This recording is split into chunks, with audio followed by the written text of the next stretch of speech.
Hola,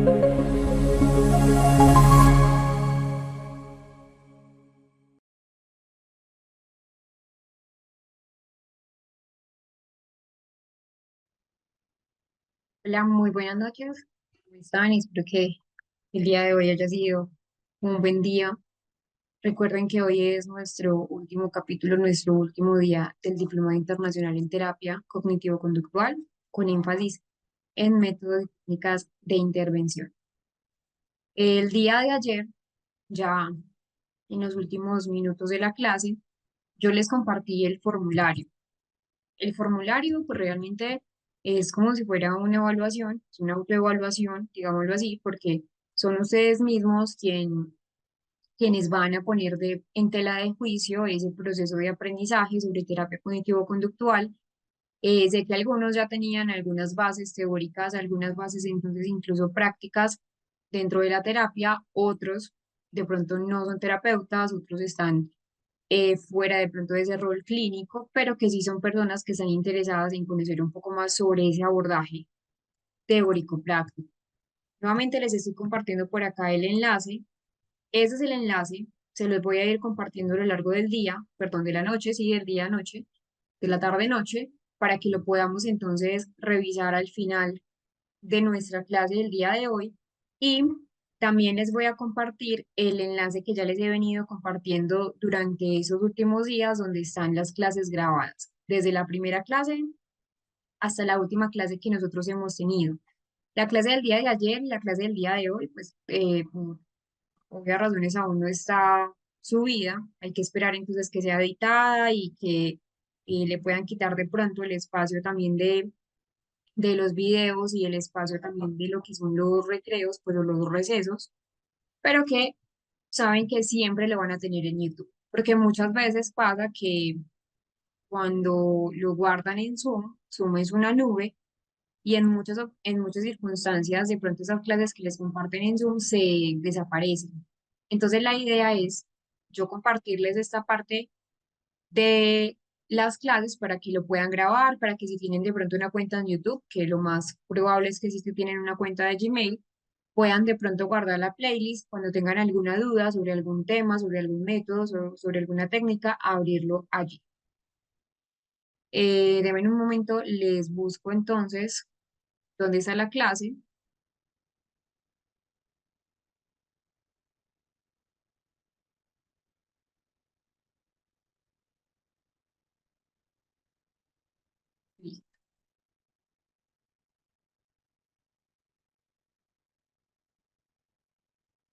Y ese segundo enlace, entonces es de la playlist, de toda la playlist de las clases que ya hemos visto. Entonces el primer enlace que les acabo de compartir, recuerden que es de el cuestionario.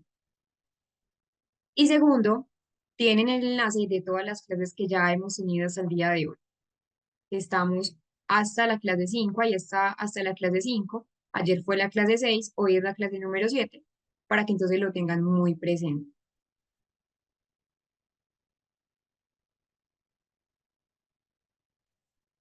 Vamos entonces a continuar con la clase del día de hoy. Ayer estábamos viendo pues lo que eran las terapias de tercera generación, vimos DBT, vimos también la ACT, pues que es la parte de la terapia de aceptación y compromiso, y alcanzamos a ver un poco lo que era la terapia cognitiva basada en el mindfulness.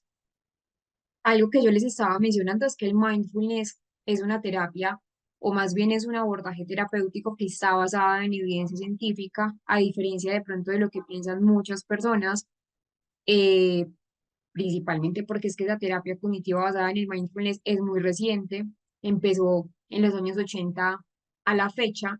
En los años 80 quizás no tenía tanto auge, no tenía tanta acogida como hoy en día sí se sabe y ya se han puesto en tela de juicio, pues con métodos comprobatorios, cómo esa terapia cognitiva basada en el mindfulness ayuda a la parte cerebral. Y no solamente a la parte cerebral, sino también a ese ámbito comportamental, al componente emocional. Recuerden que como seres humanos nosotros no podemos ver el cuerpo por un lado, la parte psicológica por otra, la parte comportamental por otra o la parte emocional por otro lado. No, todo es integrado, digamos que tiene un componente también holístico desde cierta pues, perspectiva teórica, metodológica también, y hay que tener en cuenta que todo va integrado. Entonces, el mindfulness, esa terapia cognitiva basada en el mindfulness, ha tenido obviamente muchos aportes hoy en día para cambios a nivel conductual y emocional en los pacientes. Y algo que también habíamos hablado ayer, no les estoy compartiendo en pantalla aún, es que hay unos principios. Primero es que hay una conciencia del momento presente, entonces que la idea es que el paciente o que el terapeuta entrene al paciente en esa capacidad para notar pensamientos, para cambiar emociones, para que sienta esas sensaciones sin reaccionar de manera automática. También hay cambios en esa relación en los pensamientos, es decir, en lugar de tratar de pronto de eliminar los pensamientos o tener una búsqueda de lucha contra ellos, que la idea es que se fomente una actitud de aceptación, de observación, sin juicio en el momento presente y evitar también esas rumiaciones. Por ejemplo, las rumiaciones que son muy típicas de la ansiedad. Entonces, enseñar a identificar en los pacientes esos patrones de pensamiento que son negativos. Las rumiaciones normalmente no son rumiaciones positivas, son rumiaciones de lo que pude haber hecho y no hice o lo que debo hacer en un futuro y tengo pendiente y que los pacientes quedan atrapados en esas rumiaciones. Piensan y piensan en lo que pudieron haber hecho, no hicieron, o lo que tienen que hacer, y no piensan en el momento presente. Entonces, por eso es evitar esas rumiaciones, porque con la terapia cognitiva basada en el mindfulness, con la técnica del mindfulness, la persona o el paciente está en el aquí y en el ahora, en el momento presente, y que no quede atrapado en sus propios pensamientos. Y recuerden que integra esa terapia cognitiva, por eso es terapia cognitiva basada en el mindfulness, con con la técnica mindfulness, donde ya se incluyen prácticas como la meditación, como la conciencia corporal, como el escáner corporal, que también le llaman así, y una respiración que es consciente. Algo que también mencionábamos ayer es que tiene un enfoque muy experiencial, es decir, los participantes de la terapia cognitiva basada en el mindfulness no solo aprenden sobre la depresión, no solamente aprenden sobre la ansiedad, sino que practican activamente esas estrategias para poder cambiar su relación con sus estados mentales, con sus pensamientos. Algo que ayer también mencionábamos es que esa terapia cognitiva basada en el mindfulness, la idea es que primero tengamos una prevención de recaídas, por ejemplo, en pacientes que tienen depresión mayor o que tuvieron depresión mayor. Ya les voy a decir qué pacientes de pronto no se van a beneficiar tanto de la terapia cognitiva basada en el mindfulness, porque al igual que veíamos con otras técnicas, con otros modelos, no a todos los pacientes les va a beneficiar. Hay que tener también en cuenta lo que dijimos al principio de la clase, lo que es la personalidad. Todos los modelos y todas las técnicas obviamente son abiertas al aprendizaje terapéutico, pero ya cuando queremos aplicarlo a un paciente, es allí donde debemos tener en cuenta la parte contextual, la parte sociocultural, la parte, por ejemplo, también del componente cognitivo. Les voy a adelantar un poquito de esa explicación y es que, por ejemplo, para muchos pacientes, el mindfulness sigue siendo de pronto pues una visión muy ortodoxa, como si fuera algo muy de la filosofía Zen, cuando ya ha pasado a ser un componente científico, entonces muchos tienen ciertas reticencias, cierto rechazo a lo que es la terapia cognitiva. Pero en general las aplicaciones son muchas, esa terapia cognitiva basada en el mindfulness, pues la MBST, como son las siglas en inglés, tiene un manejo para el estrés, para la ansiedad, para esa regulación emocional que de pronto puede haber en pacientes que tienen TDAH, donde en el TDAH también hablábamos de una desregulación emocional, comportamental. Sirve y es muy funcional para pacientes que tienen un insomnio crónico, un dolor crónico, y que de hecho pues la aplicación también de la terapia cognitiva basada en el mindfulness es el desarrollo de una mayor resiliencia y el bienestar emocional. Realmente la estructura como tal, que acá ya es donde les voy a presentar nuevamente la pantalla, eso ya Era pues como un resumen del día de ayer para las personas que sé que no se pueden conectar todos los días por sus actividades laborales. La práctica clínica, un momento les comparto la pantalla.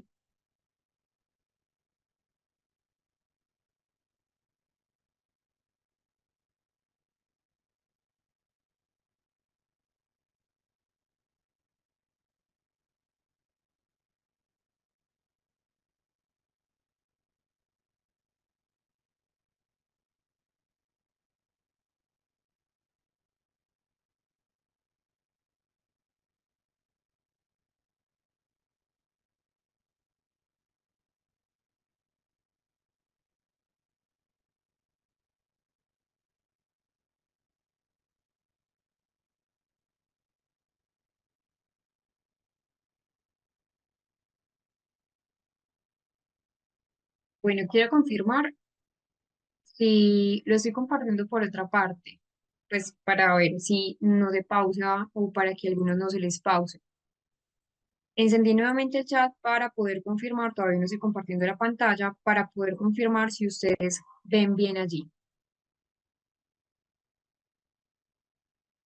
o si ven un cuadro o un recuadro. Voy a abrir otra pestaña. ¿Qué están viendo en este momento?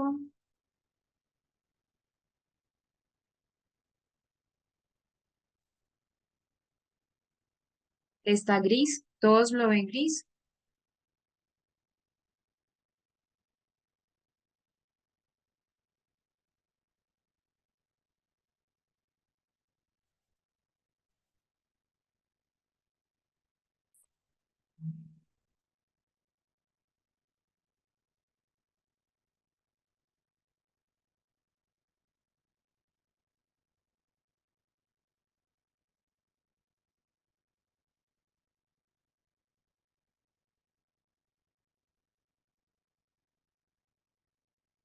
Yo creo que sí debe ser así.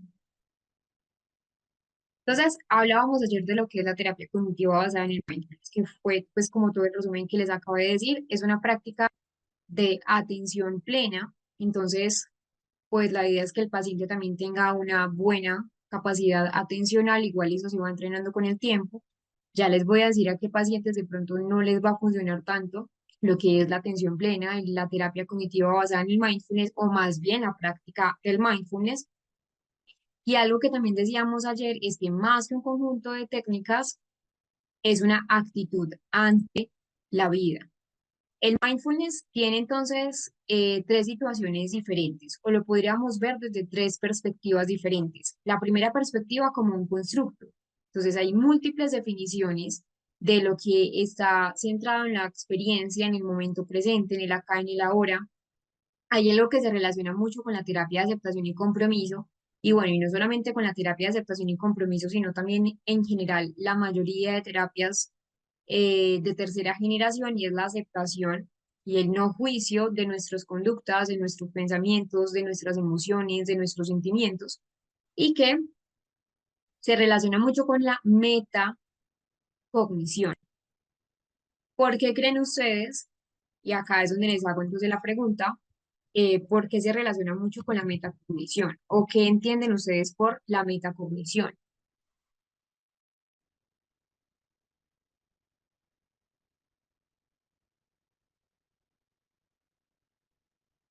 Es esta pequeña parte de acá, metacognición. ¿Qué han escuchado ustedes sobre la metacognición? O si no han escuchado nada, no hay problema, lo podemos explicar. Es cuando uno mismo analiza sus pensamientos de manera lógica, retroalimentación. Muy bien. Entonces, sí, la metacognición es esa capacidad que nosotros vamos adquiriendo. La metacognición se va perfilando también. Muy bien. Lidia también nos dice por acá, es la forma en que, eh, es la forma en la que comprendemos lo que nos rodea, traspasar la conciencia de forma personal. Entonces, esa metacognición es la capacidad de pensar sobre el propio pensamiento, metacognición. De pronto, en términos simples, es el conocimiento, ese control que tiene una persona, que tiene un paciente sobre sus propios procesos cognitivos. Es decir, hacer un análisis, como muchos ya dijeron, de cómo está nuestra memoria, que sería metamemoria, cómo está nuestra atención, meta-atención, cómo está nuestras funciones ejecutivas, etcétera. Es reflexionar sobre cómo estamos a nivel de los procesos cognitivos y que hay unos componentes que son componentes principales. Primero, pues un conocimiento metacognitivo, ¿cierto? Saber qué sabes. Entonces es un referente al conocimiento que una persona tiene sobre sus propias habilidades cognitivas, lo que les mencionaba. Nosotros sabemos que de pronto somos buenos o malos en la memoria, somos buenos o malos prestando atención, y reconocer también hasta qué punto tenemos esa autorregulación de la metacognición. Es decir, ¿qué es la autorregulación metacognitiva? Es también eh, saber cómo usar ese conocimiento, ¿cierto? Implica planificar, implica monitorear y implica también evaluar un proceso de aprendizaje. Y por eso se relaciona mucho con la parte del mindfulness, porque es estar en el momento presente, es saber cómo tenemos la atención en ese momento. Uno dice, y lo he escuchado también de muchos pacientes, decir como yo tengo muy buena atención en el momento presente, pero cuando vamos a la práctica clínica, a la realidad clínica, no hay una buena atención, porque siempre están pensando en lo futuro o siempre están pensando en lo pasado. Y a nosotros nos cuesta pensar en el presente, en los problemas presentes. Cuando me refiero a un problema presente es en el momento en el que estoy.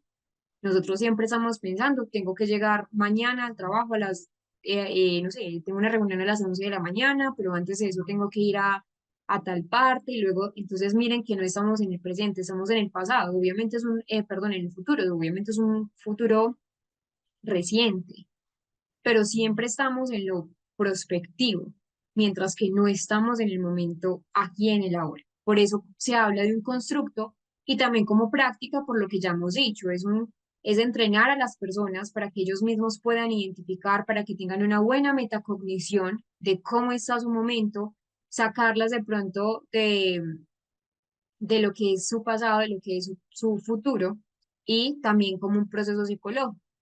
¿Por qué? Por lo que ya hemos mencionado. La atención lo es todo. La atención, la concentración, es saber lo que estamos haciendo, mantener la atención y resistiendo de pronto como a las diferentes o los diferentes distractores que hay en el momento. Entonces, para ser conscientes de nuestro organismo, de nuestro sentir, de nuestras emociones, de nuestros pensamientos, incluso de nuestros comportamientos, necesitamos un componente atencional importante. Entonces, a veces siempre estamos en función del pasado, por eso hay unos componentes que están basados en el mindfulness y es la atención al momento presente, centrarse en el momento, dejar de luchar en el pasado o dejar de luchar por lo que viene. Eh,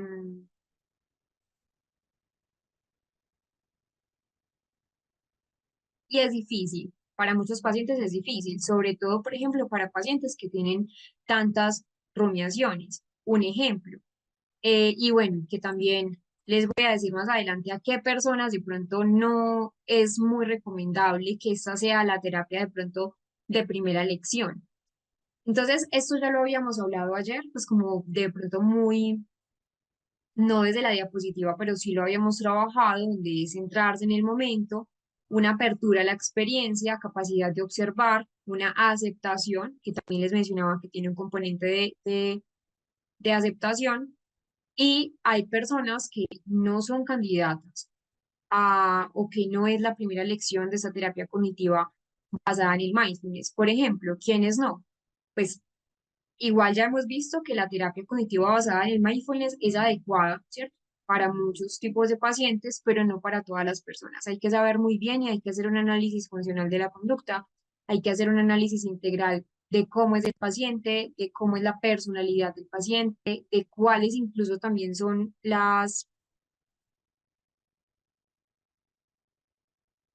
un segundo.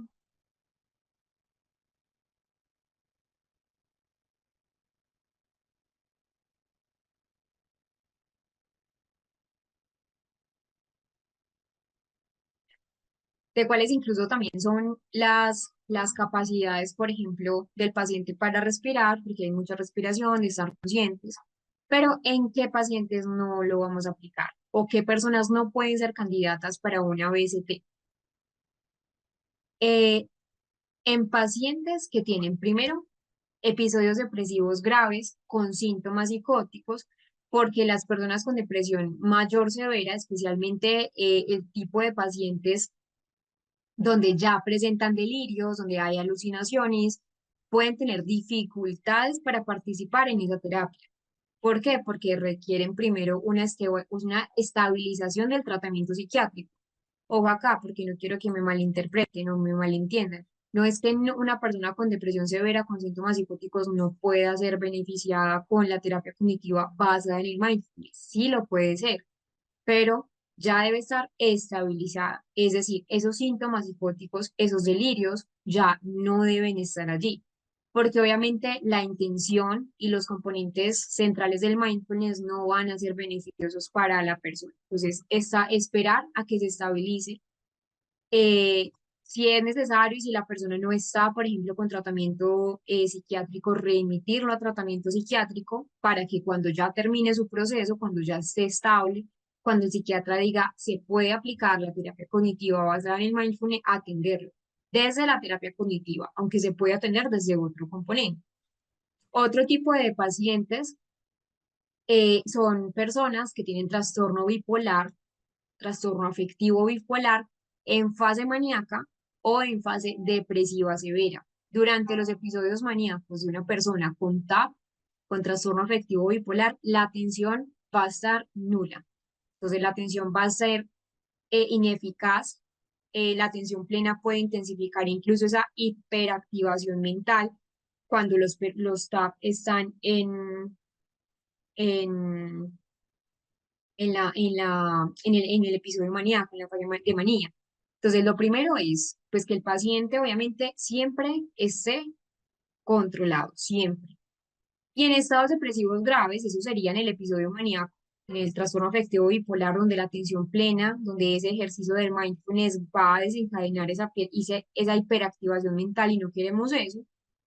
Pero en la otra fase, que sería en el estado depresivo severo, ya esa introspección sin una orientación adecuada puede aumentar ese sentimiento de desesperanza. Porque recuerden la triada cognitiva que también veíamos de Beck, si el paciente tiene una visión negativa sobre sí mismo, va a tener una visión negativa sobre los demás, etc. Tenemos otro tipo de personas que de pronto esta práctica del mindfulness, de la atención plena, no va a ser, van a ver que la mayoría son de los tipos de pacientes que tienen diagnósticos donde hay entonces un componente también psicótico en sí. Por ejemplo, las personas con trastornos psicóticos severos, personas entonces con esquizofrenia, trastornos delirantes, etcétera. Esa práctica del mindfulness va a aumentar la despersonalización, va a generar una mayor confusión, un estado de alerta, pues de hiperalerta en muchos casos, y va a pues a generar mayor confusión en personas con síntomas psicóticos activos, por ejemplo, esos síntomas de la esquizofrenia, o personas, por ejemplo, con un trauma severo, con un trastorno de estrés postraumático no tratado, o acá no tratado. Muchas personas llegan de pronto en búsqueda de una respuesta o de una salida a ese trastorno de estrés postraumático. Les voy a dar el ejemplo, pues, de un caso clínico, de un staff clínico, no fue mi paciente directamente, pero se trabajó a una paciente desde el staff clínico, pues como una reunión clínica para de pronto las personas que pues no saben qué es el staff, donde pues la paciente fue a terapia buscando una salida porque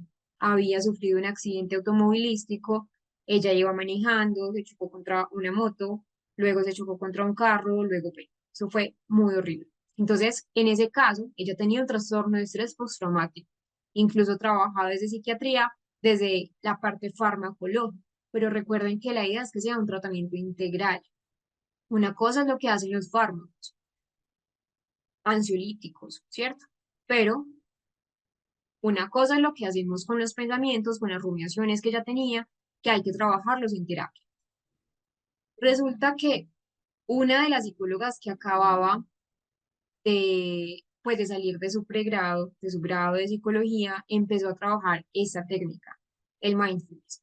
Y la paciente, pues recordemos que ya tenía un trastorno de estrés postraumático después de un evento muy traumático. Entonces, en ese caso, por ejemplo, y en los casos donde hay pacientes con trastorno de estrés postraumático, la introspección lo que hizo fue desencadenar esos recuerdos traumáticos sin que la persona, sin que esa paciente tuviese las herramientas para manejarlos. Entonces, no es la terapia de primera elección en un trastorno de estrés postraumático si no se ha trabajado. Ya si, por ejemplo, ha tenido el paciente un enfoque de segunda generación o una terapia de aceptación y compromiso, o otro tipo de técnicas, incluso son muy buenas las técnicas de trastorno de estrés postraumático de primera generación, como la exposición simulada, porque a veces no podemos volver al hecho pasado, o, o las terapias de desensibilización sistemática en muchos casos, en muchos, no en todos. Pues en ese caso, lo recomendable de la paciente que les conté es primero un enfoque de regulación emocional, esa terapia especializada o centrada en el trauma. Porque lo que se hizo entonces con la paciente es que, claro, pues no tuvo ningún propósito, no hubo ningún cambio, al contrario, la paciente fue o salió mucho peor de la consulta. Entonces hay que tener mucho cuidado a qué pacientes sí, a qué pacientes no, con qué pacientes trabajar y con qué pacientes de pronto no. De hecho, pues hay muchas personas, por ejemplo, otro ejemplo, personas con un abuso de sustancias psicoactivas. Si una persona está en un consumo activo de drogas, cualquier sea la droga, o incluso alcohol, puede tener dificultades para concentrarse en las sesiones. Pues primero porque sabemos lo que hace las sustancias psicoactivas a la parte cerebral, ¿cierto? En ese momento, el paciente no va a estar concentrado, va a estar bajo efectos, obviamente, todavía, ni siquiera, ojo acá, ni siquiera me refiero a pacientes que en ese momento estén bajo sustancias, bajo el consumo de sustancias. Si hay una prolongación en el tiempo de consumo de sustancia psicoactiva, y por consumo de sustancia psicoactiva me refiero cualquiera que sea, porque incluso, por ejemplo, hay varios estudios que han demostrado que la marihuana, incluso por más natural que sea, va a generar efectos secundarios a nivel del procesamiento atencional. Entonces es importante tener en cuenta esto. Pacientes que tengan pues un deterioro ya cognitivo post consumo de sustancias psicoactivas, pues se recomienda trabajar primero eso, un programa de hecho de, desintoxicación, de rehabilitación cognitiva, para de pronto si el paciente es candidato, pasar a la terapia cognitiva basada en el mindfulness. Y ya para terminar, de pronto, para las personas que no es recomendable la terapia cognitiva basada en el mindfulness, es para los tipos de paciente que tienen dificultades cognitivas significativas, porque pacientes con un deterioro cognitivo que ya está avanzado o pacientes con discapacidades intelectuales que son significativas, pues van a tener problemas para el seguimiento de instrucciones y al fin y al cabo no se van a beneficiar del enfoque introspectivo. La idea es cambiar de pronto ese modelo de terapia cognitiva basada en el mindfulness, modificarlo un poco. Por ejemplo, ¿cómo adaptar para esos casos? Lo primero es que, eh, pues para quienes tienen dificultades, por ejemplo, con la meditación, se puede utilizar ejercicios de atención plena en movimiento, caminar conscientemente, ejercicios de grounding.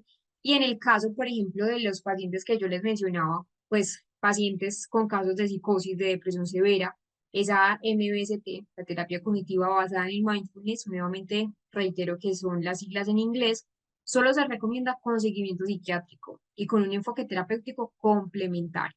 Entonces, importante tener en cuenta este aspecto porque de pronto por hacer bien hacemos, hacemos mal. Y que sí hay que tener en cuenta esas limitaciones, esas contraindicaciones, aunque la terapia pues transdiagnóstica es una terapia ampliamente aplicable. Sí existen muchas consideraciones clínicas como las que les mencioné, que al fin y al cabo no van a traer beneficios a los pacientes.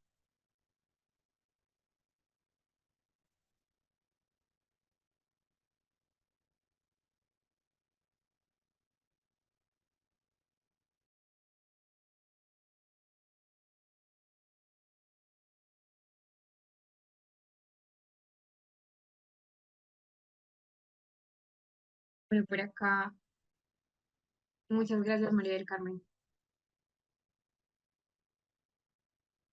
Por acá, ya les voy a pasar el enlace.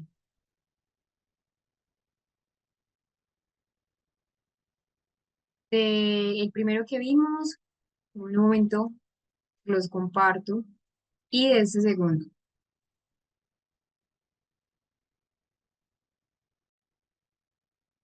el enlace,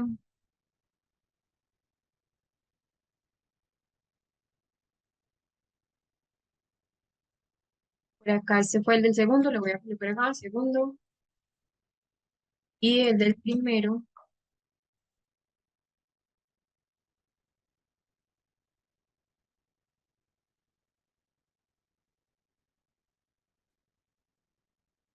con el del primero como lo tenía descargado, es difícil, pero por acá tenía un enlace. Ah, bueno, ya lo encontré, ya lo encontré.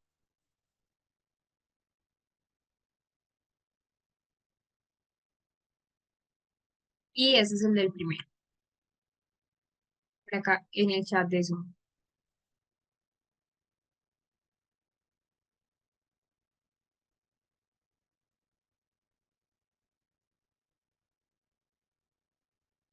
Hay muchas aplicaciones clínicas para el mindfulness. Por ejemplo, para el consumo de sustancias, consumo de sustancias psicoactivas.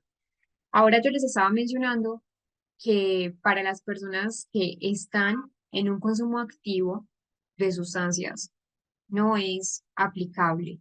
Pero sí, cuando la persona ya está en un proceso de desintoxicación, ya está en un proceso de deshabituación, cualquier tipo de sustancia psicoactiva que no tenga un compromiso, que no tenga ya un daño como tal en el procesamiento cognitivo, sí va a ser recomendable. De hecho, por ejemplo, en el 2014 se empieza a generar un programa y se hizo una revisión sistemática de cómo esa práctica basada en el mindfulness, de cómo esa práctica cognitiva basada en el mindfulness reduce en muchos pacientes la compulsión de pues de consumir sustancias psicoactivas.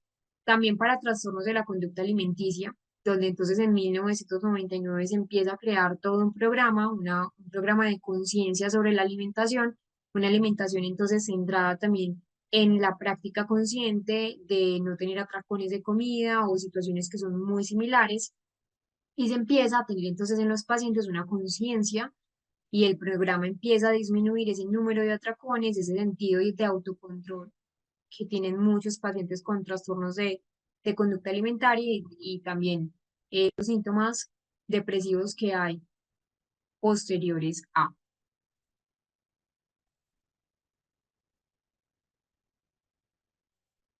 Esta es la tercera generación. Recuerden que hemos visto otras generaciones, tres modelos diferentes. Y la idea es que tengamos un caso clínico. Les voy a compartir este caso clínico, pues es más bien una revisión sistemática de cómo la primera generación, la segunda generación o el tercer modelo generacional se pueden enfrentar entre sí en un caso de ludopatía. Vamos entonces, yo les voy a compartir ya mismo este, aunque creo que está en el material, igual se los voy pues como a compartir a todos. Denme un segundo, reviso si acá en el material está.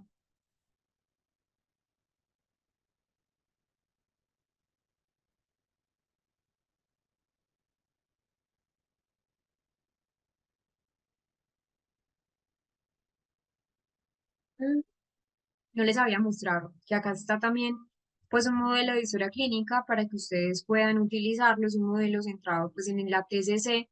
Recuerden que siempre vamos a utilizar eh, un modelo semiestructurado. La idea es que sea semiestructurado, pues porque a veces los modelos que son tan estructurados también tienden a ser muy limitados porque el paciente, pues en muchas circunstancias, dando una pregunta, puede responderme una pregunta más abajo. Entonces la idea es que sea pues como semiestructurado y también para poder ampliar la pregunta si es necesario para que el paciente clarifique ciertos aspectos.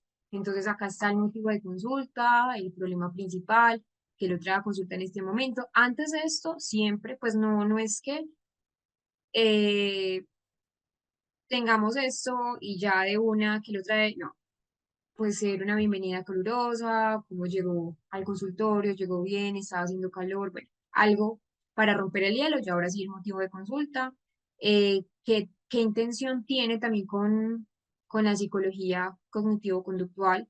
Muchos pacientes de pronto llegan a consulta sin saber cuál es el modelo, cuál es el objetivo teórico. Si el paciente viene con otra intención, explicarle el para qué y el qué le va a beneficiar la terapia cognitivo-conductual. Importantísimo hacerle pues como un resumen de todos los métodos que se trabajan, la historia del problema, que es acá, digamos, todo todo se va a llevar más o menos toda una consulta. Toda una consulta se lleva, a veces se llevan dos, la idea es que sea solo una, para que ya en la segunda consulta poder empezar a trabajar con el paciente todos los aspectos ya relacionados con, pues, como con las técnicas. Bueno, ya les voy a compartir eh,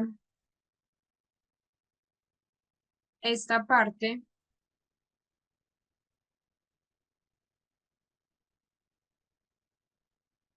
se los voy a compartir al chat. Me confirman, por favor, si les llega.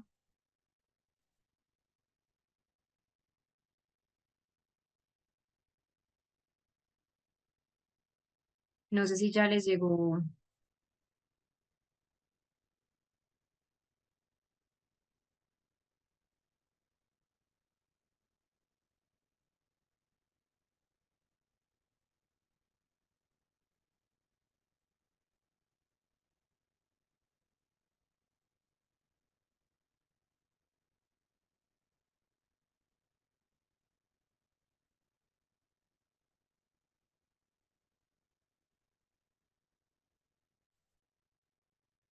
Igual también se los estoy subiendo acá. Es este. Aproximaciones conductuales de de la primera, segunda y tercera generación. Es este, que es exactamente el mismo que les acabo de compartir al chat. Ese es este. Bueno, por acá me dicen que sí, ya, listo, perfecto.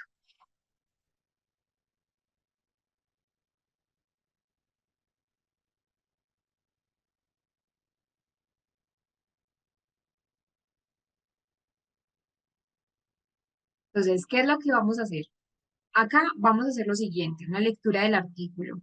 La idea es que leamos este artículo de que les acabo de compartir por chat. Acá les coloco como el aviso, que es este mismo artículo. Si de pronto no lo descargan, me dicen y se los vuelvo a compartir, porque la idea es hacer pues como un debate o una lectura crítica sobre cuál de esos modelos se da mejor para la ludopatía, el caso de la persona que tiene ludopatía, y ustedes, por ejemplo, también, ¿qué modelo utilizarían? La idea entonces es que generemos también un debate. Les voy a dejar este momento, pues esta pantalla de pronto en un momento, para que tengamos una lectura rápida, aproximadamente de unos 7 minutos.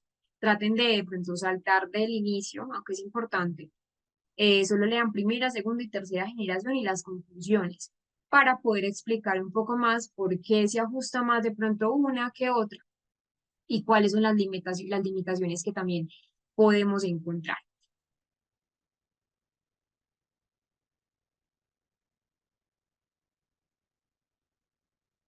Muchísimas gracias, Judy. Bueno, entonces 7 minutos, voy a dejar el aviso para de pronto las personas que apenas se están conectando, que las personas sepan que estamos en un ejercicio de clase, una lectura entonces silenciosa, unos 7 minutos aproximadamente. Y luego entro nuevamente para explicarles un poco lo que les mencionaba, el por qué sí y el por qué no. Los dejo entonces con la lectura.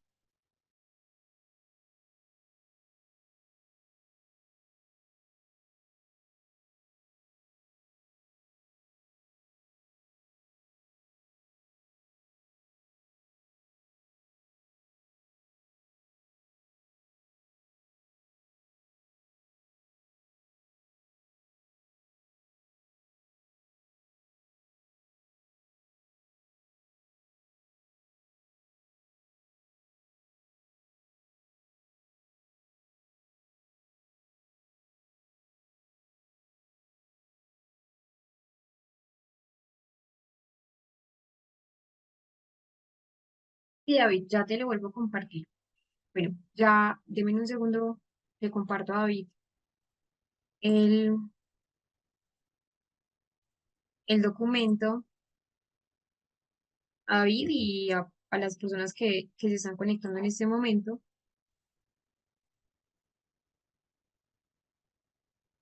Y ya lo vamos entonces a revisar. Bueno, entonces teníamos la lectura, ¿cierto? Que es importante entonces tenerlo presente. Es una lectura que de pronto pues para muchos puede ser densa, pero que creo que explica muy bien, el artículo explica bien cómo es ese proceso de lo que es la ludopatía desde los tres enfoques, ¿cierto? La primera, la segunda y la tercera generación. Antes de eso, de pronto para las personas que no saben qué es la ludopatía, pues no saben desde qué es desde la parte clínica, se los voy a explicar un poco antes de entrar a conocer el caso. Entonces, ese término, entre comillas, ludopatía, pues no es un término médico, ¿cierto? Este término de ludopatía.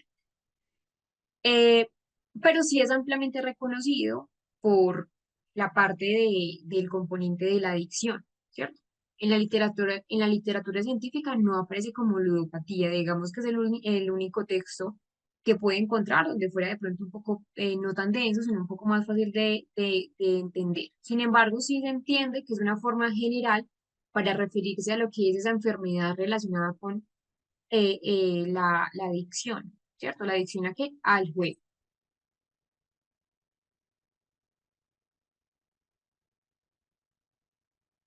Les voy a volver a compartir el documento que por acá al interno me lo están volviendo a pedir.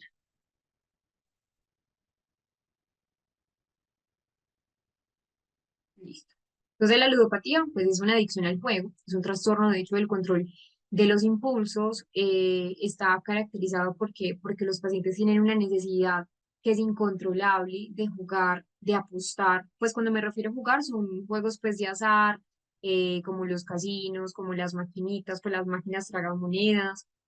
También las apuestas, de hecho, pues apuestas deportivas ya se vuelve incluso pues una adicción y que se refuerza. De hecho, la ludopatía se ve pues, desde ese condicionamiento operante, si lo queremos ver así, porque claro, cada que la persona apuesta, refuerza la conducta de apostar cuando gana, pero tiene castigos, pero luego vuelve y gana, y así es un bucle. Entonces son formas, o bueno, no solamente pues de las casas de apuestas, los casinos, las maquinitas, tragamonedas, no, también son cualquier forma de juego que genere una recompensa psicológica. Actualmente se ha estado haciendo una investigación, todavía no es muy concluyente sobre cómo incluso el juego, los videojuegos, que ya de hecho pues en los niños actualmente, incluso muy jóvenes, cuando me refiero a muy jóvenes es porque ya desde los 6 años está teniendo una adicción fuerte y que de hecho es muy preocupante hoy en día en la parte clínica. No sé si ustedes trabajen con niños y una de las mayores quejas de los docentes, la mayor queja de los padres de familia, de los cuidadores, es que el niño no se despega de las pantallas electrónicas, pero siempre son videojuegos. Entonces hay que trabajar eso porque realmente están teniendo una recompensa psicológica y no están ganando algo de dinero, pero sí están trabajando pues con ese sistema de recompensas a nivel cerebral. Volviendo al tema de la ludopatía como tal, hay unas características centrales, ¿cierto? Características que debemos tener en cuenta para saber qué modelo psicológico desde la terapia cognitivo-conductual utilizar. Lo primero es que en la ludopatía hay una pérdida de control, es decir, la persona no puede dejar de jugar, empieza a ya volverse un hábito. Recuerden que en terapia cognitivo-conductual las conductas que son desadaptativas se vuelven hábitos. Entonces ya es el centro de la vida, ya afecta las relaciones sociales, ya empieza a afectar el trabajo, ya empieza a afectar los estudios. De hecho, hay muchos casos de personas que pues tienen un compromiso en el juego. Eh, sí, hay una, sí, de hecho, pues hablando acá, pues Norma también nos dice que es un componente de pues la situación de, de adicción al juego. Sí, no solo en niños, en nosotros como adultos también, porque igual pues el celular tiene un sistema de recompensas que no sé si ustedes lo recuerdan, que lo estábamos explicando con la caja de Skinner, que también el celular tiene recompensas.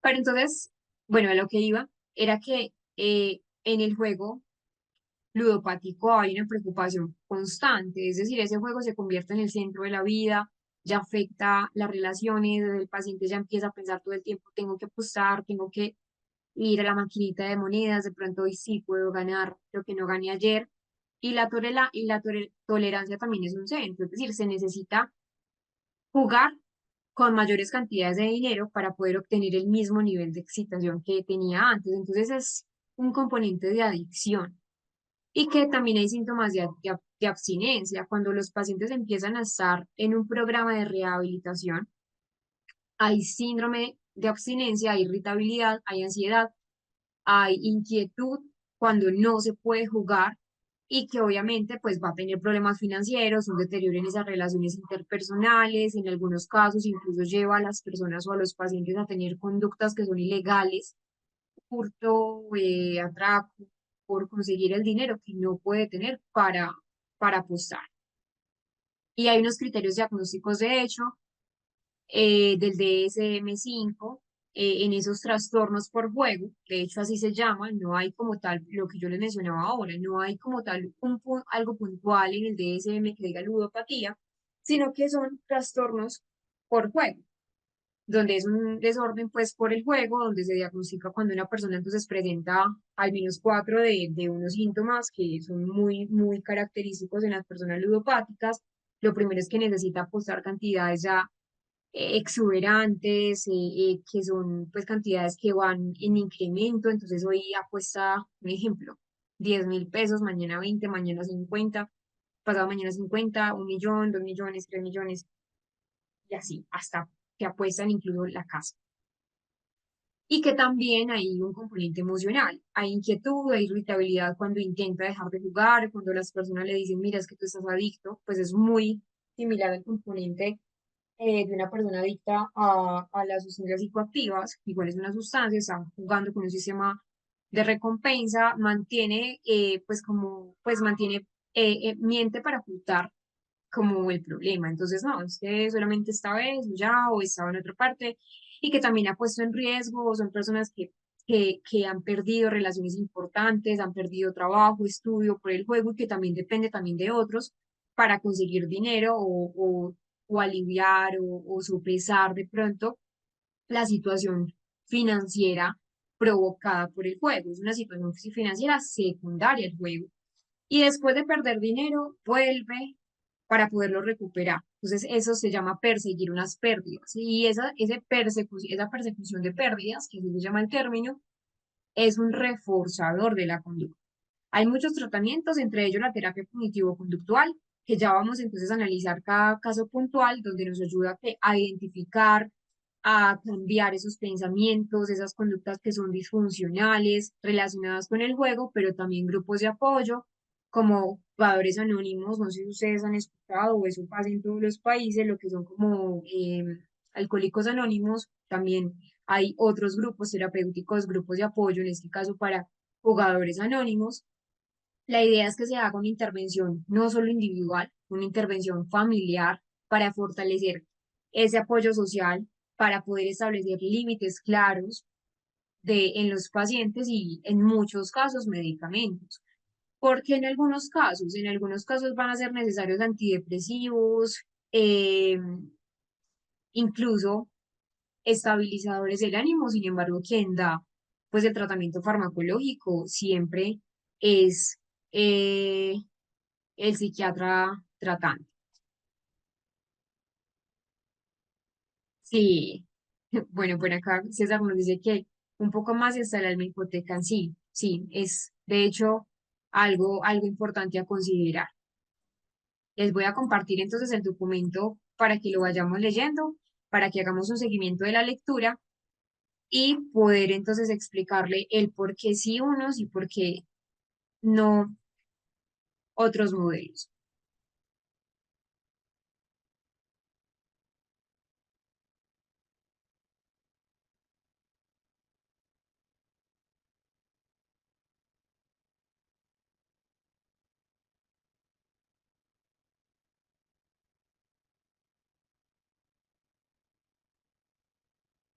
Bueno, ese es el documento que les compartí. Yo les dije que se saltaran un poco como esa pequeña introducción, aunque sí es muy importante que posterior lo lean, porque igual pues es también como todo lo que hemos visto. Y acá ya se hace ese análisis de las tres generaciones en la conducta ludopática. Vamos a la primera generación, a esta primera ola o primera generación. Yo les voy a ir entonces explicando eh, pues lo que es el artículo realmente lo que hace es analizar todo lo que es la ludopatía desde sus tres enfoques conductuales que ya hemos visto, explica cómo esa conducta de juego que ya hemos visto, pues que les acabo de explicar, que es un juego compulsivo, tiene que ver con un trastorno también del control de los impulsos, puede entenderse desde cada perspectiva. Ya hemos visto que en la primera generación, les voy pues como a dar un resumen, que en esa primera generación pues se basa en un conocimiento clásico, en un condicionamiento clásico, en un condicionamiento operante que propone modificar esa conducta de juego, que se hacen refuerzos, que se hacen castigos, que se hace también pues ese control de estímulos. En la segunda generación que veíamos que ya integra lo cognitivo con lo conductual y que sugiere que sus pensamientos que son irracionales, recordemos que los pensamientos irracionales o las ideas irracionales estaban muy por el lado de los postulados de Albert Ellis, son los que van a reforzar la adicción y buscan reestructurarlos. Yo les voy a explicar un poco el por qué lo refuerzan y ya la tercera generación, que fue la que terminamos el día de hoy, donde ya busca de pronto una intervención de aceptar el problema en lugar de pronto de eliminar solamente la conducta, sino aceptar el problema y también usa metáforas, usa los valores. Recuerden que las metáforas son muy de la terapia de aceptación y compromiso. Eh, bueno, ¿cierto? Y eh, eh, que la idea de esa tercera generación es que el paciente pueda convivir con su impulsividad sin que ésta controle la vida. Entonces el artículo aborda toda la ludopatía, ¿cierto? El artículo es un poco largo, de pronto no lo pudieron leer tanto, pero entendamos un poco el análisis. Desde la primera generación, que recuerden que la primera generación entonces teníamos a Watson, teníamos a Skinner, un condicionamiento clásico, un condicionamiento muy operante. Desde esta perspectiva se basa en esos principios paulonianos, skinnerianos, donde ya se entiende esa ludopatía como un comportamiento que a lo largo de las experiencias, a lo largo de los reforzadores, el paciente aprende a través de esos refuerzos intermitentes. Por refuerzos intermitentes, ¿a qué me refiero? A esas ganancias ocasionales. Entonces, pues pues ¿cómo se llama eso? Se me fue el nombre.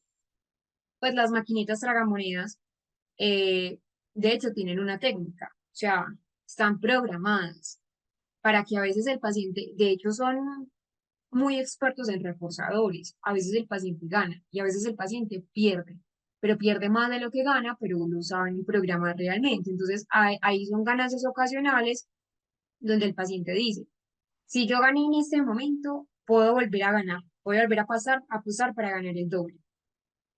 Pierde, gana el doble de lo que ganó, pero ha perdido el doble de lo que ganó, pero que igual es un reforzador.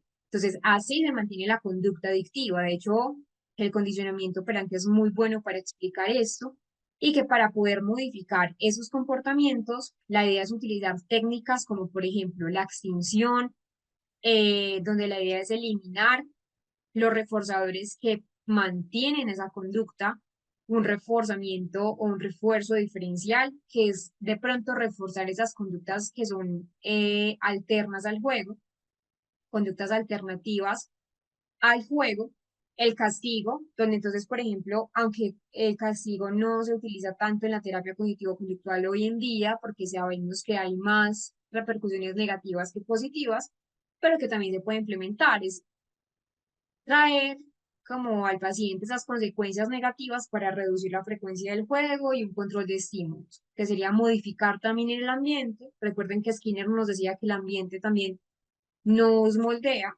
para evitar esas situaciones que fomenten el juego. La principal ventaja de este enfoque desde pues la primera generación es que tiene una base muy experimental y que es muy efectiva para modificar esas conductas específicas.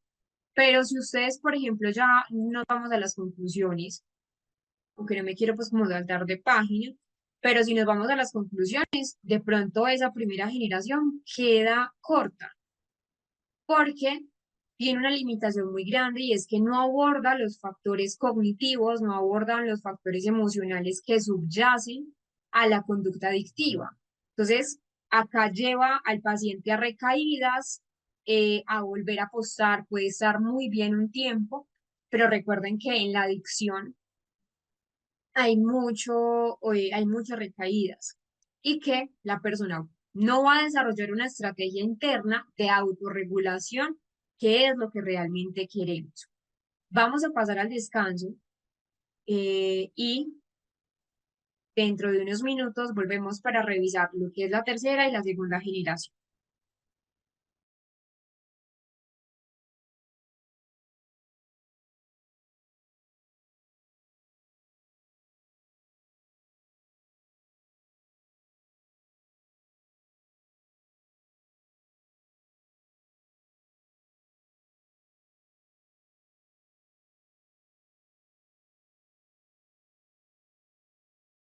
Bueno, eso estábamos viendo entonces en la primera generación, que de pronto no es para el tema de la ludopatía, quizás pues la terapia más eficaz. Ya vamos a ver a la segunda generación. Entonces, en la segunda generación, ¿qué teníamos? Acá, que ya es algo más cognitivo-conductual, ya están las técnicas o las terapias de reestructuración cognitiva, las habilidades de afrontamiento. Vamos a hacer un análisis entonces desde lo que se puede entender de la segunda generación. Acá en la lectura entonces nos menciona que la segunda ola, la segunda generación de terapias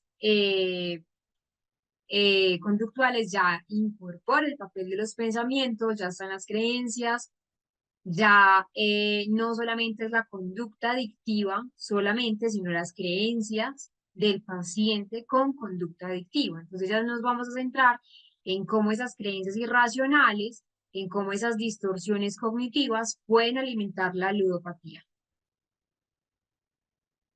Recuerden que las creencias irracionales, ELIS, distorsiones cognitivas Beck, pero que las dos se alinean muy bien.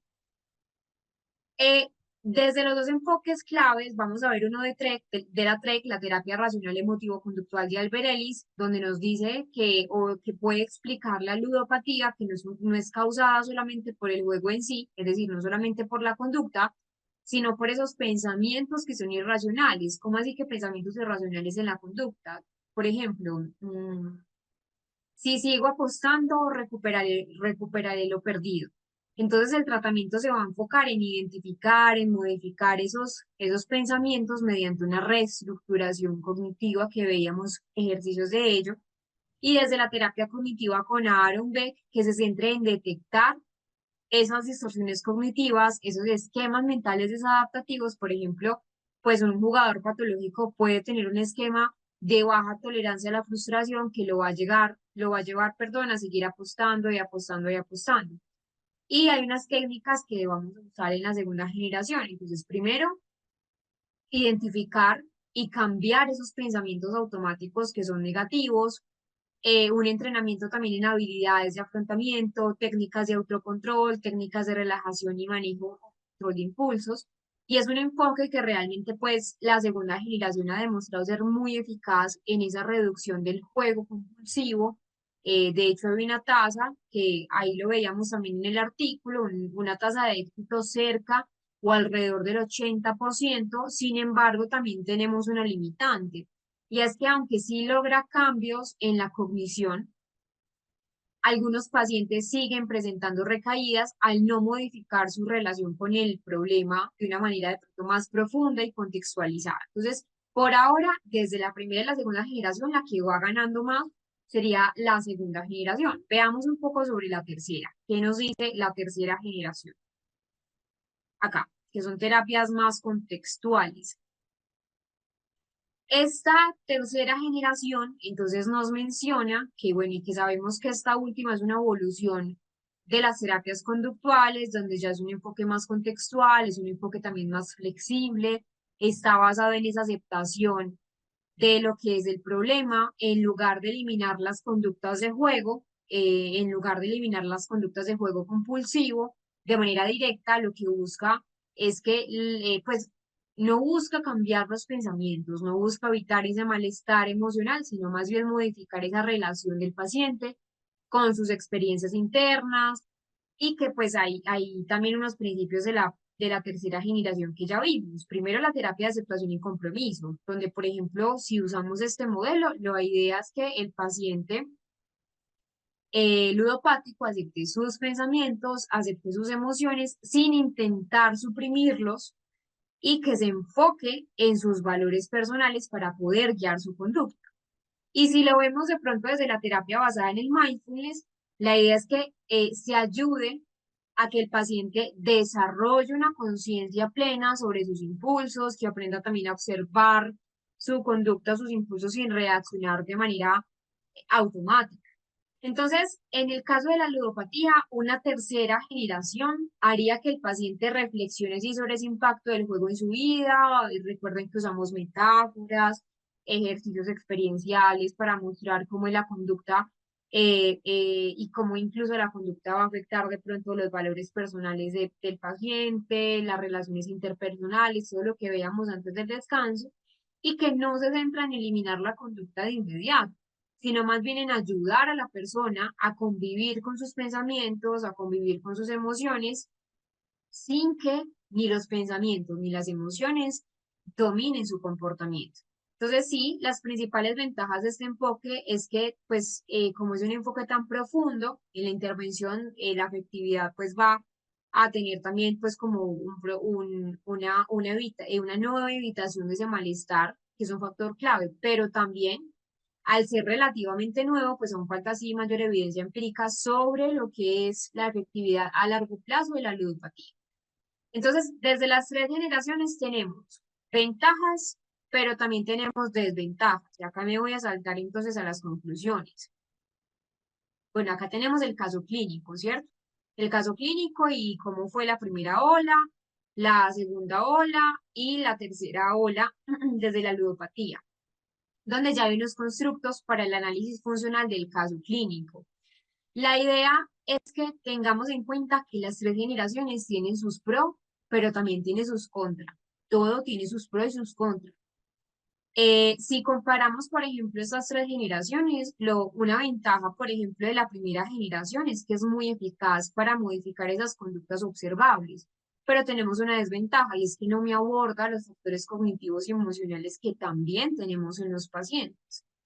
La segunda ola o la segunda generación, recordemos que acá sí tiene una ventaja y es que no se va a enfocar en ese pensamiento y esa creencia irracional, pero no siempre previene recaídas a largo plazo, que sería una desventaja, y tenemos la tercera generación, que una falta de pronto de evidencia empírica a largo plazo desde la ludopatía me va a traer desventajas, pero también tengo una ventaja y es que, claro, permite que el paciente pueda convivir con la adicción sin evitar esas emociones.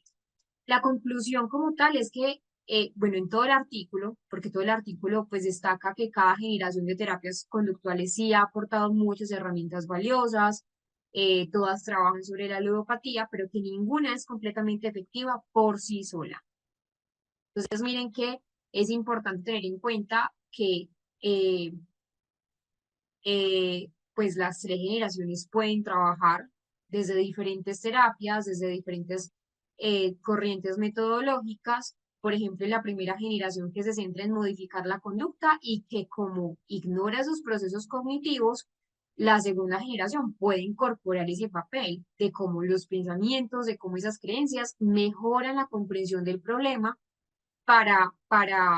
pues para que con estas dos evitemos recaídas. Y cuando ya el paciente esté estabilizado, llega a la tercera generación para aceptar el problema. Recuerden que el paciente adicto siempre va a ser adicto, eso es algo muy importante, eh, solo que ya tiene un control de impulsos y que la idea es que con esta tercera generación la persona pueda vivir con su impulsividad sin que la impulsividad lo controle, aunque recuerden que siempre las tres generaciones son importantes. Entonces acá les dejo la referencia, la discusión, para que entonces lo puedan leer de pronto más detenidamente cuando puedan tener más tiempo y hacer un análisis crítico mucho más amplio. Realmente, pues las tres generaciones terapéuticas son muy enriquecedoras, son sumamente esenciales, pero que cada una tiene sus limitantes, pues sus limitantes y también sus ventajas. Hay que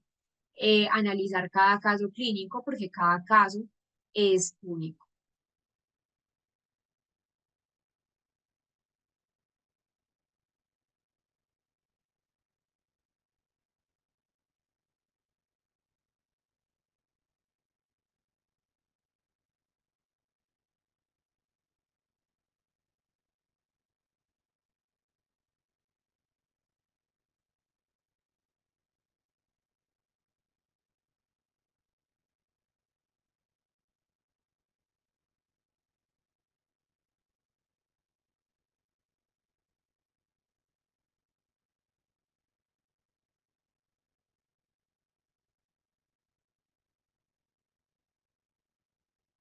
Vamos a ver las técnicas conductuales. Por las primeras que nosotros vamos a empezar son esas técnicas operantes.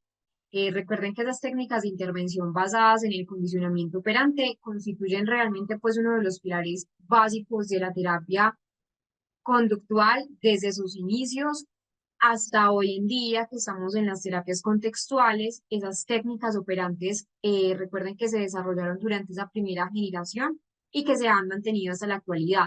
Cuando me refiero que se han mantenido es porque sí, se han mantenido, pero han tenido ciertas modificaciones importantes que de pronto no se tuvieron en ese entonces. Este es el fundamento teórico, lo voy a pasar porque el fundamento teórico ya lo hemos revisado en varias ocasiones. Esta parte de los principios básicos también, sin embargo, lo dejo en las diapositivas para cuando quieran repasar del material de estudio, para que no se les olvide.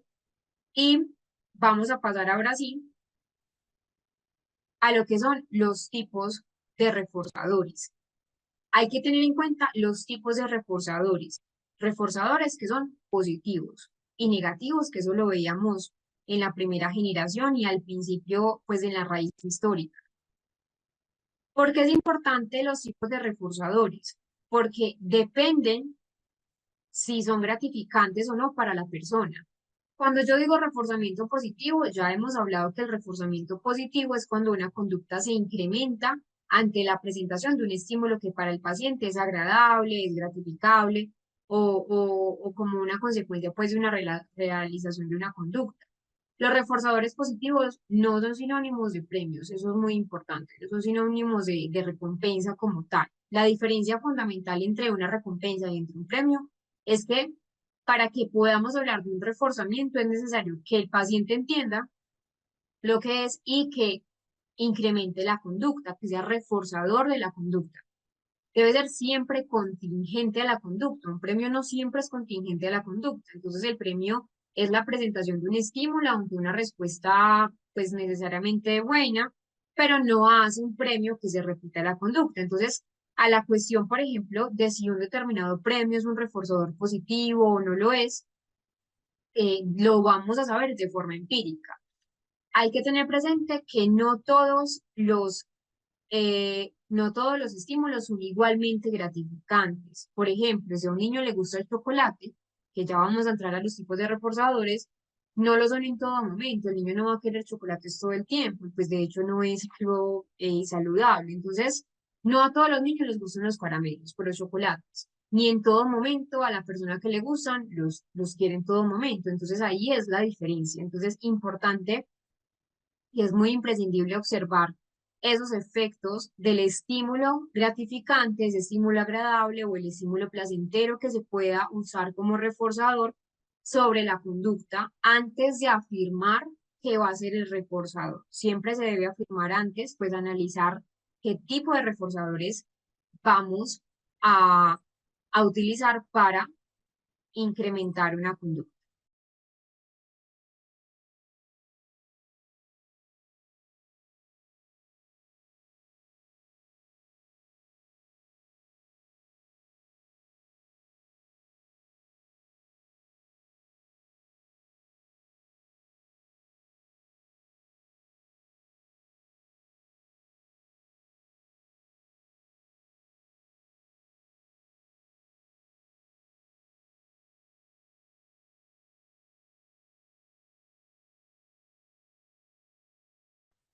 Desde el concepto de terapia cognitivo-conductual, el concepto reforzador realmente siempre va a ser clave para el cambio del comportamiento.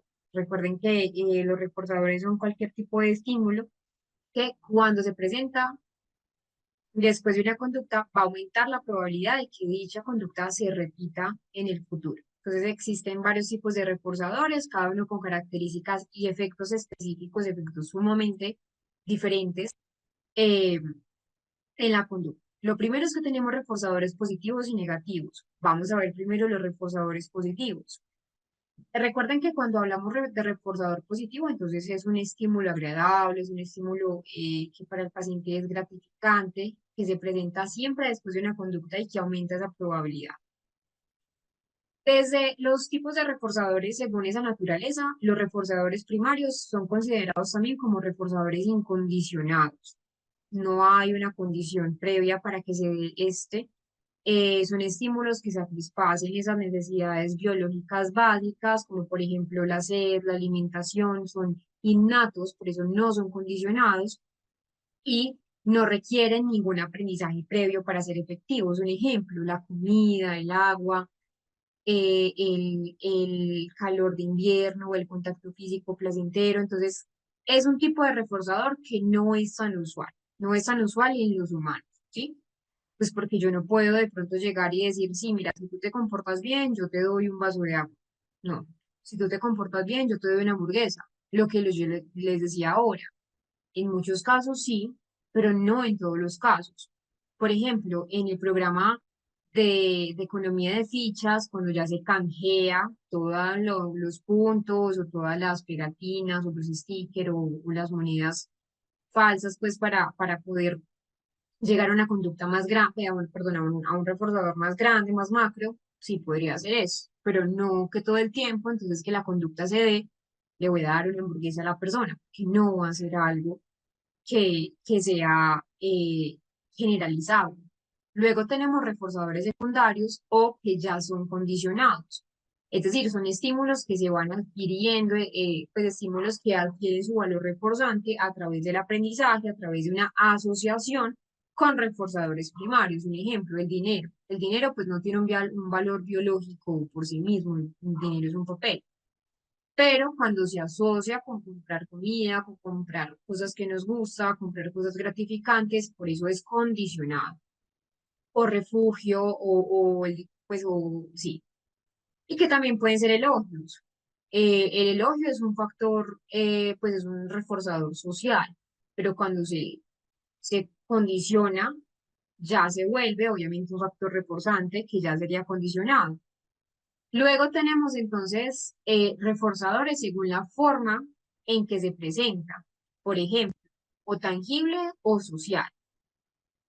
Empezamos primero por los reforzadores sociales. Son los que provienen de otros, son los que provienen de otras personas, se refuerzan la conducta a través de las interacciones sociales, por ejemplo, los elogios, las sonrisas, el reconocimiento, los abrazos, la aprobación, por ejemplo, verbal, y los reforzadores tangibles, que son objetos físicos que funcionan como un incentivo. Por ejemplo, las medallas, las pegatinas, que son muy usuales en la economía de fichas, el dinero en muchos casos no es el mejor reforzador, los juguetes, y un reforzador de actividad, que sería pues nuestro último reforzador.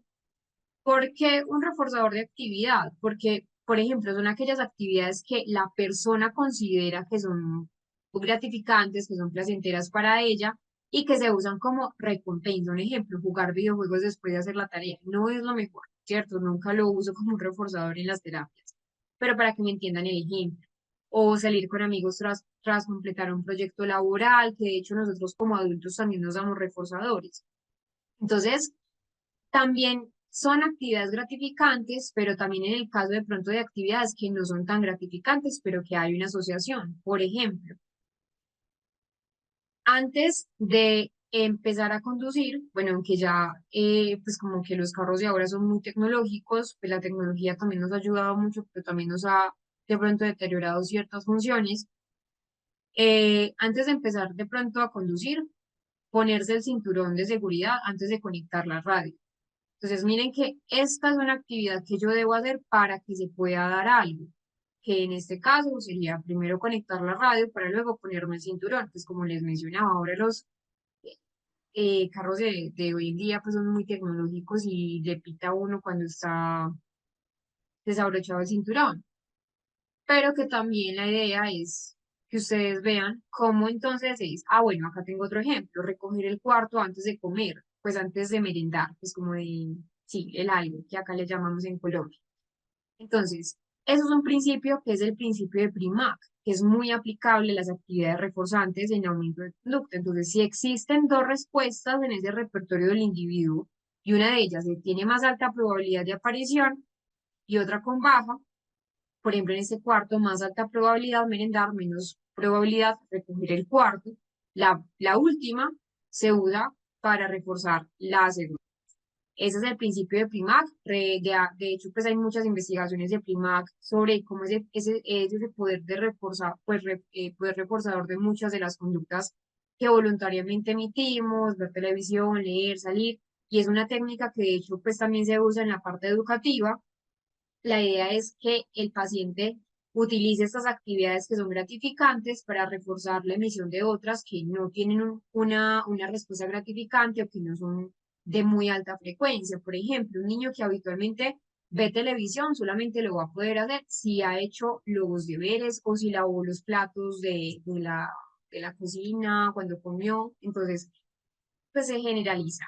Entonces, los efectos de esta técnica son largos cuando se aplican de manera adecuada.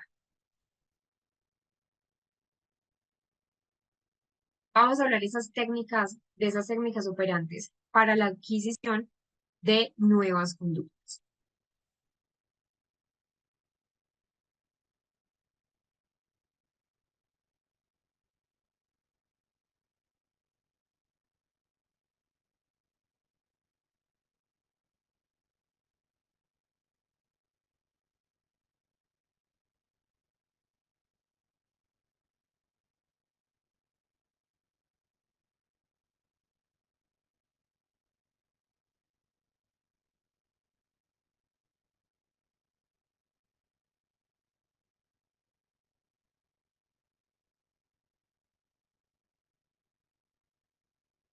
Veremos el primero, que es una técnica entonces que vimos cuando estábamos trabajando a Bandura, donde tiene entonces una finalidad doble. Por una parte, aparición de nuevas conductas y aumentar la frecuencia de otras que ya previamente estaban en el repertorio conductual.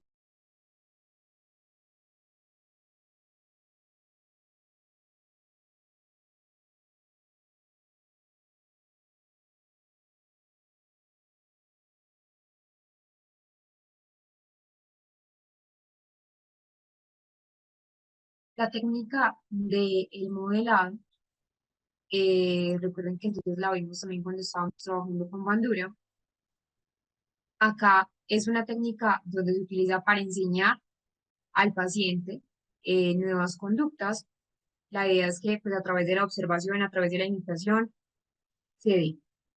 Y que a través de ese, pues que de hecho pues se basaba en ese, o que se basa en ese aprendizaje vicario, que, pues por Bandura que vimos, en el aprendizaje social, en la teoría del aprendizaje social, y en qué consiste este modelo de terapia cognitivo-conductual. El terapeuta o una persona, que puede ser incluso un video, un compañero, un personaje incluso ficticio a través de la imaginación, como veíamos en el caso, pues demuestre una conducta específica para que el paciente la observe, para que el paciente la imita y se use para modificar el comportamiento desadaptativo o aprender a, pues, habilidades sociales o emocionales o cognitivas nuevas, como el chico que vimos en estos días cuando estábamos trabajando bandura, que quería participar en clase. De hecho, hay varios tipos de modelado. Primero está el modelado en vivo, donde el paciente observa a una persona real ejecutar la conducta deseada. Luego tenemos, por ejemplo, el modelado que es simbólico, donde se presenta la conducta a través de videos, a través de historias, relatos, simulaciones, expresión simbólica. Un modelado que también es un modelado participante, que de hecho también en el caso que tienen en el material opcional lo pueden ver, donde el terapeuta es el terapeuta. El terapeuta es quien modela la conducta y hace juego de roles. Él guía al paciente mientras hace también esa práctica clínica. Y tenemos otro tipo de modelado, que es el modelado encubierto, donde se le pide al paciente que pues imagine a alguien realizando la conducta adaptativa. Eh, Vamos a ver un ejemplo práctico. Una situación es que un paciente con ansiedad social tiene miedo a iniciar conversaciones. Entonces el terapeuta demuestra cómo iniciar una conversación a través de una simulación. Luego de pronto el paciente practica con ayuda del terapeuta, que sería ahí el moderador participante, y luego ya se sería pues que se le asigne la tarea de observar e imitar y luego interactuar la parte más social.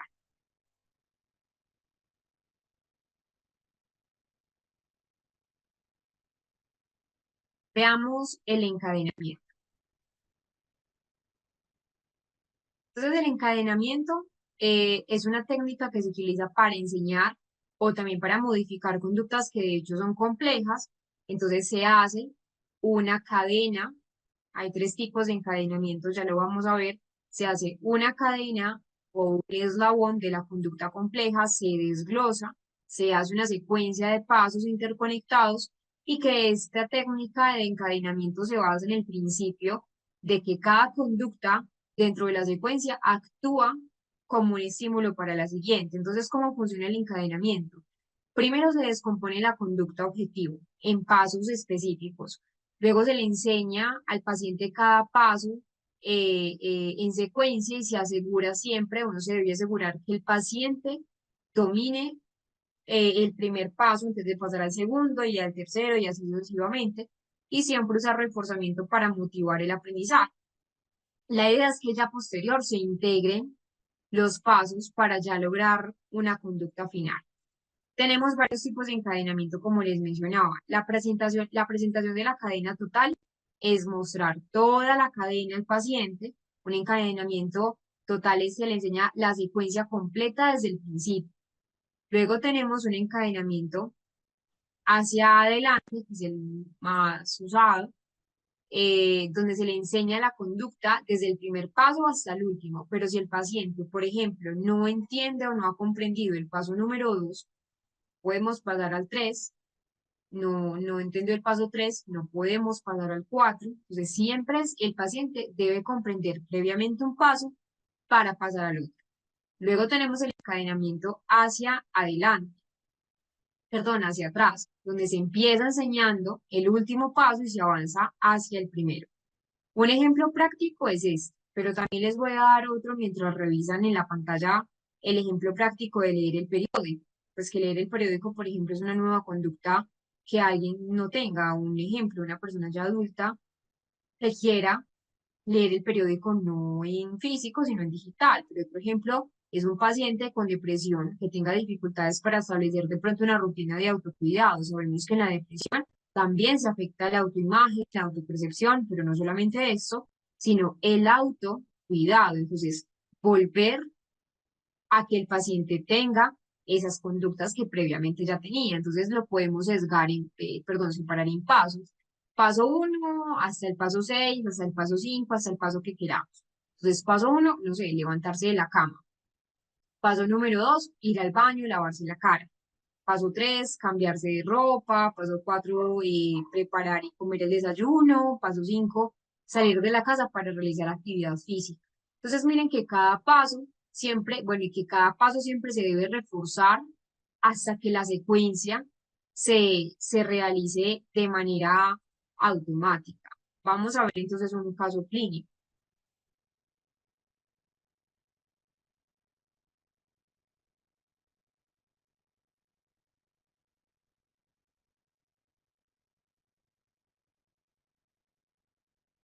Acá buscan caso clínico encadenamiento. Lo abren.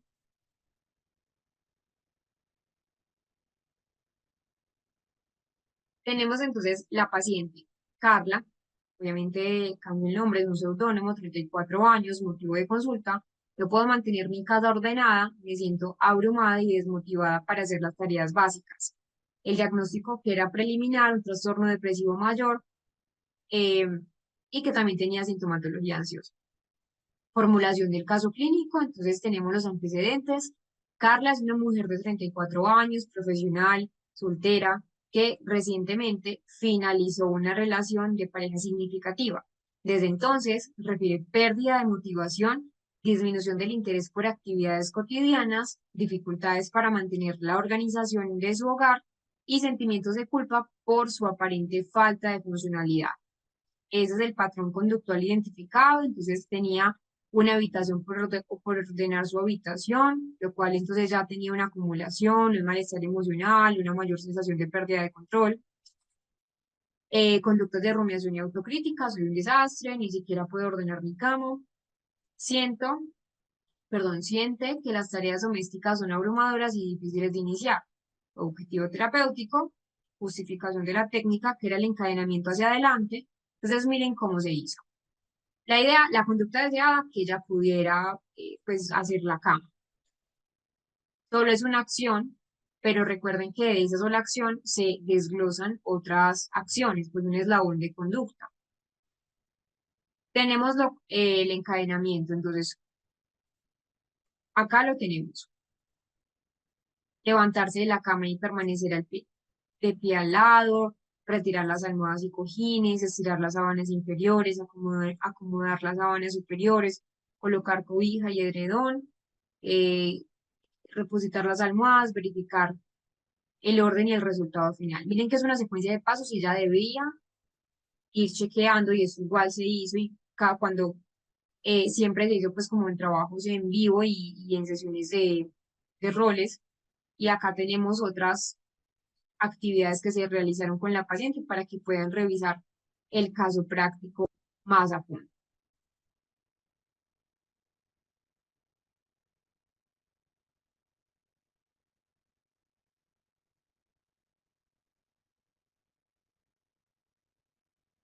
Luego tenemos técnicas operantes para esa reducción o esa eliminación de conductas, aunque por ejemplo la técnica que vamos a ver, que es el programa de economía de fichas, también se utilizan para incrementar conductas.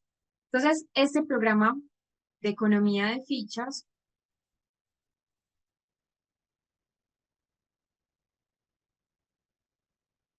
es muy utilizado no solamente en niños, sino también de hecho pues en adultos ha mostrado ser muy efectivo, muy eficaz.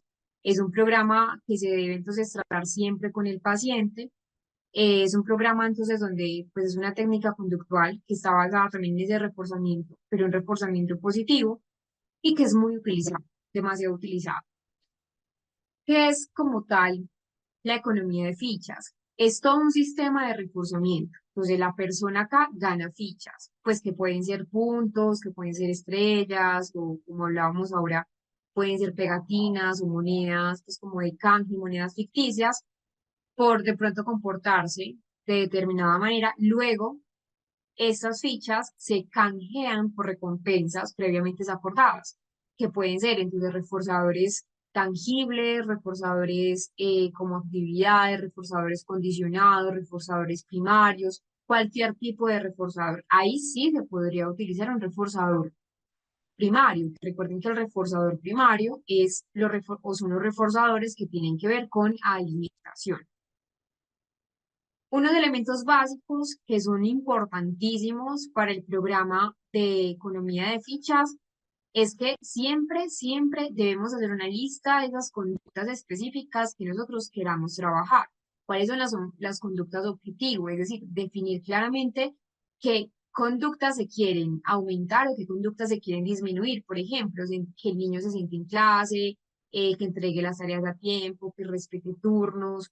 Siempre se debe colocar qué fichas o qué reforzadores van a ser esos que se van a generalizar, que recuerden que esas fichas o reforzadores son esos símbolos que se entregan como una recompensa y que es inmediata. Un ejemplo, pues unas estrellas adhesivas, unos puntos en una hoja o monedas de cartón y recompensas canjeables, que son esos premios tangibles, pues esas actividades, esos reforzadores positivos macro que se van a canjear por las fichas. Entonces, no sé, un ejemplo, 30 minutos extra de juego en el recreo por 10 fichas, por 10 estrellas.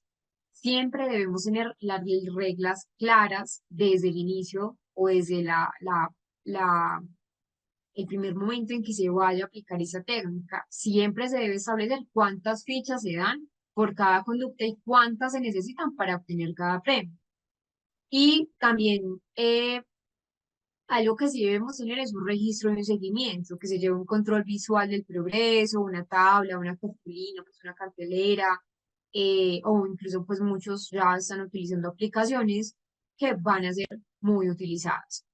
Un ejemplo de cómo podría ser la estructura de economía de fichas, la idea es que siempre se diagrame con lo que le llame la atención al paciente, que le guste al paciente. Recuerden que esto siempre el paciente pues lo va a tener, siempre es el paciente quien lo va al fin y al cabo a utilizar. Veamos un ejemplo de economía de fichas de un paciente con TDAH. Este lo pueden encontrar así. Aplicación de un programa de economía de fichas en un niño con TDAH.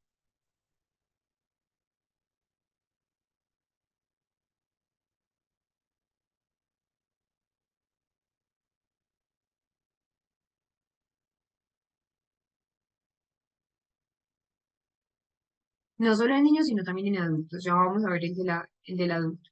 Entonces, datos generales, Martín, 9 años, cuarto grado de primaria. El motivo de consulta fueron dificultades en el control de impulsos, un seguimiento de instrucciones que no tenía y un mantenimiento pues, de la atención en el ámbito escolar y familiar que estaba muy disminuido. El diagnóstico que ya tenía previamente, pues él ya vino con un diagnóstico previo, fue un trastorno por déficit de atención y hiperactividad. El subtipo era subtipo combinado, según esos criterios diagnósticos del DSM,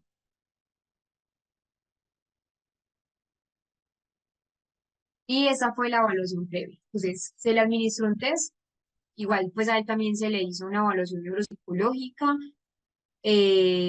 para confirmar nuevamente pues en la parte del TDAH, la severidad.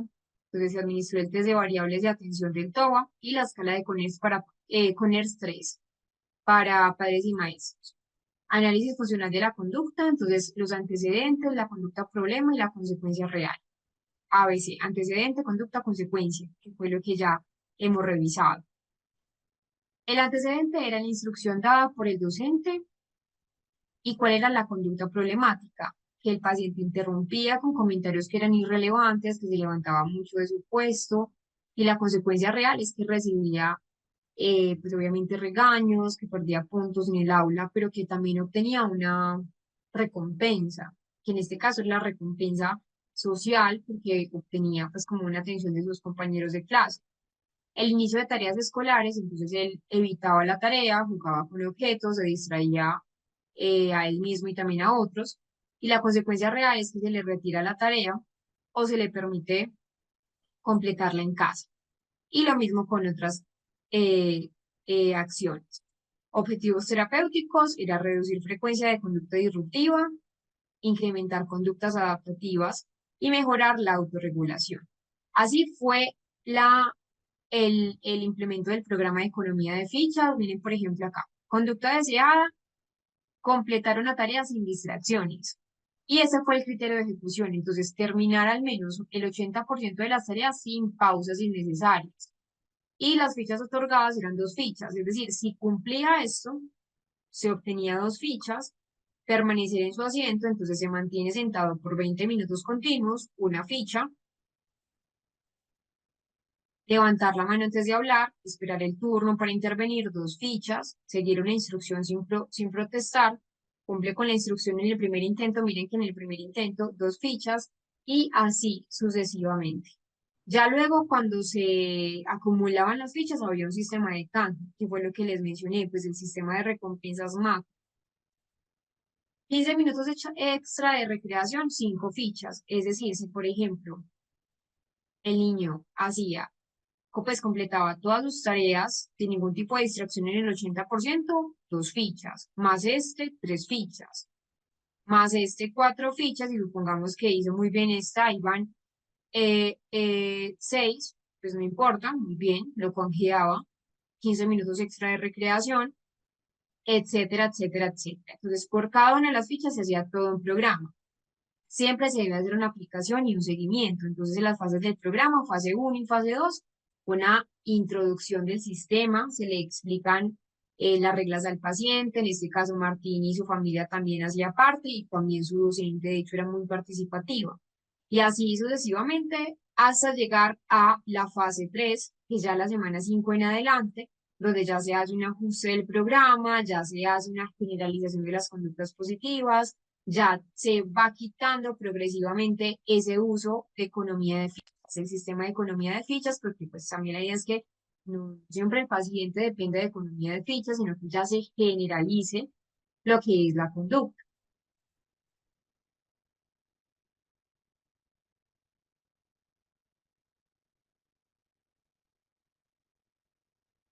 Bueno, recuerden entonces que siempre